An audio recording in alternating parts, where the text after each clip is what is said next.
নদ নদী আর খাল পুহুরে, নদ নদী আর খাল পুহুরে দেশটা মগো ভাই, হেয়া লগা কমটা হাজা লঞ্চে বাড়ি যায়। ওকে দু হেয়া লগা কমটা হাজা লঞ্চে বাড়ি যায়। নদ নদী আর খাল পুহুরে, নদ নদী আর খাল পুহুরে দেশটা মগো ভাই, হেয়া লগা কমটা হাজা লঞ্চে বাড়ি যায়। হেয়া লগা লমটা হাজা লঞ্চে বাড়ি যায়। আলেম বড়া মুখামিয়া আছে চরমনাই,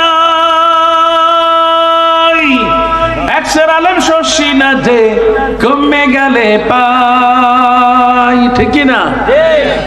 আলেম বড়া মুখামিয়া আছে চরমনাই, একশের আলেম শশী না যে কমে গেলে পাই। সাইদির মতো এমন আলেম, সাইদির মতো এমন আলেম হাঙ্গা দেশেও নাই, ঠিক না?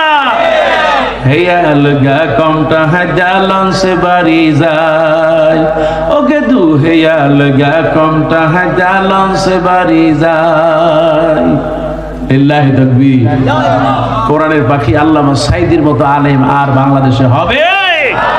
অথচ এই আল্লামা সাইদিকে জালেমেরা বিনা কারণে 13টা বছর জেলখানায় আটকায় নির্যাতন করেছে, ঠিক না? খালি নির্যাতন করেই শেষ করে নাই। আজকে যখন আমরা দেখি অমুক নেতা বের হয়ে আসে, অমুক নেতা বের হয়ে আসে, তখন আমাদের খুব মনে হয়, আহারে কোরআনের পাখি যদি বেঁচে থাকতো, দুনিয়ার কোনো শক্তি ছিল না তাকে জেলখানায় আটকায় রাখবে, ঠিক কিনা?